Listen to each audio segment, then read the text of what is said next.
l'exercice par excellence du bas du corps, le squat. Je vais essayer de ne pas passer 47 minutes à vous expliquer comment bien faire le mouvement parce qu'on va le regarder ensemble lors de l'évaluation. Mais à titre de guideline, je vais vous dire les points les plus importants à respecter lorsqu'on fait un squat. Premièrement, on met la barre idéalement en ligne avec le chest ou le sternum. Donc là, pour Charles, elle était un petit peu haute, mais c'est pas grave. Elle était quand même vis-à-vis du chest. Donc, il aurait pu mettre ça là un petit peu plus bas, mais ça, c'est correct. Donc, on la prend. Là, où est-ce qu'on la met au niveau des épaules? Une question qui revient très souvent. Ça va dépendre de vous. Là, Charles, il est high bar, qui est la variante que j'aime probablement le plus parce que ton tronc va rester un peu, pas le plus droit possible, mais il va rester un peu mieux que s'il était vraiment low bar comme ça. Ça, c'est très difficile au niveau des poignets des épaules. Donc, j'aime un peu mieux la variante du high bar qui est utilisée par tous les athlètes olympiques. Donc, on est high bar comme ça. On essaie d'avoir le poignet en ligne avec nos coudes. Donc, ça, c'est parfait. Ce que je ne voudrais pas voir, c'est un poignet cassé. Ça, je ne veux pas ça. Donc, le poignet en ligne avec notre coude, c'est excellent. Il est tête d'ici. On va bracer comme si quelqu'un allait donner un coup dans le ventre. Il veut gonfler ses abs comme ça ici.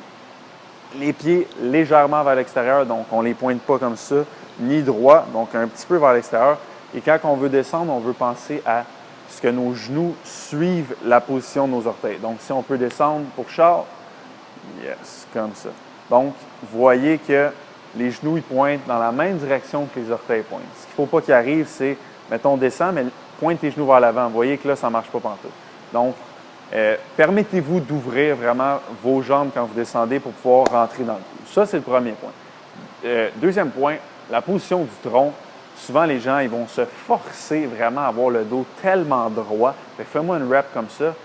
Regardez ce qui se passe au niveau du dos à Charles. Ça ne se passe pas du tout. Il y a une belle curve. Ce qu'on veut au niveau du squat, moi, je dis tout le temps, laisse le dos aller où ce qu'il veut aller. Donc, ce que ça veut dire, en d'autres mots, c'est reste là. Vous voyez, le dos, il est droit. Oui, il est penché, mais le dos est droit. La position de la barre reste là. La position de la barre est directement au milieu de la cuisse. Donc, il y a autant de tension sur le lever. Il y a autant de tension au niveau des quads que des ischios. Donc, vous allez avoir le maximum de force pour ça. Dernier point, tu peux remettre la barre pour ce petit dernier point-là.